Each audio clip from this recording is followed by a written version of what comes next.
And so I am not referring to myself like that, and really neither should any of you ever.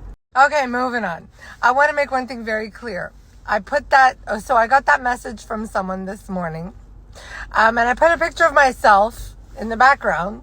That was me a while back. But I want to make something very clear. I am not referring to myself as a fat turd, nor am I saying that I looked like a fat turd in that picture.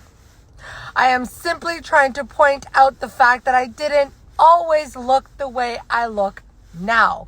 And so that was the point. Okay, so let's unpack this. It's become my favorite expression now. Let's unpack this.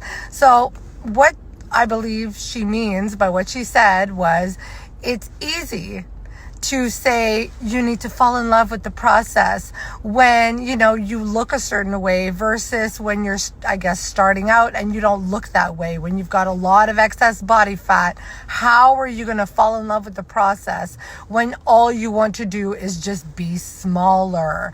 And instead you're carrying this extra body fat, your clothes are tight. She refers to herself as looking like a fat turd, which is terrible. Please don't say that about yourselves.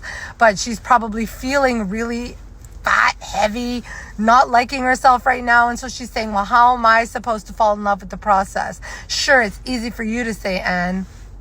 Here's the catch. To get to where I am today, I had to learn to fall in love with the process when I didn't look the way I look today, or else I would have never gotten here today.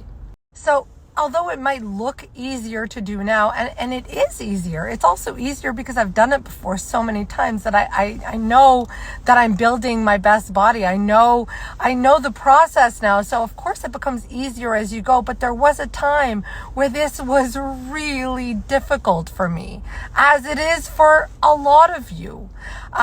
One of the most important lessons you could ever learn is not to wait to love yourself when you look a certain way, to wait to love the process when it's easy. No, you have to learn to love the process when it's fucking hard, because that is the only way you will ever progress. One of the most important lessons you could ever learn is not to wait to love yourself when you look a certain way, to wait to love the process when it's easy. No, you have to learn to love the process when it's fucking hard, because that is the only way you will ever progress. Self-confidence, self-love doesn't come from the way you look. It comes from showing up for yourself. Shit is really freaking hard. It comes from doing the things you don't want to do, especially when you don't want to do them. That's how you build self-confidence. Because if I can find something to love and appreciate about my body, about myself, about the process on my worst days, then I become unstoppable.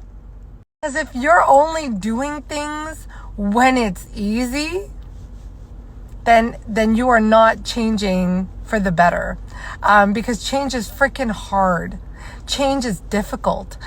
You have to embrace the change, no matter what it is, no matter what comes your way.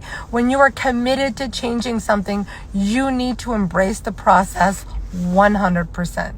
So no matter where you are in your journey, whether this is your first rodeo, whether it's not, you need to find a way to fall in love with the process. You need to find a way to say, you know what, I'm going to celebrate my body where it's at the moment. I am going to give it everything it needs to succeed. And that means physically and mentally as well. You can't ignore what goes on in here. You can't. You can eat all the right foods. You can do all the right exercises. But if you are not speaking to yourself properly up here, you might as well be doing nothing at all. Okay. So there's today's pep talk. Hopefully I've made a dent and helped you change the narrative and the negative self-talk that goes on. And please do not refer to yourself in self-deprecating ways. Please don't do that. Don't.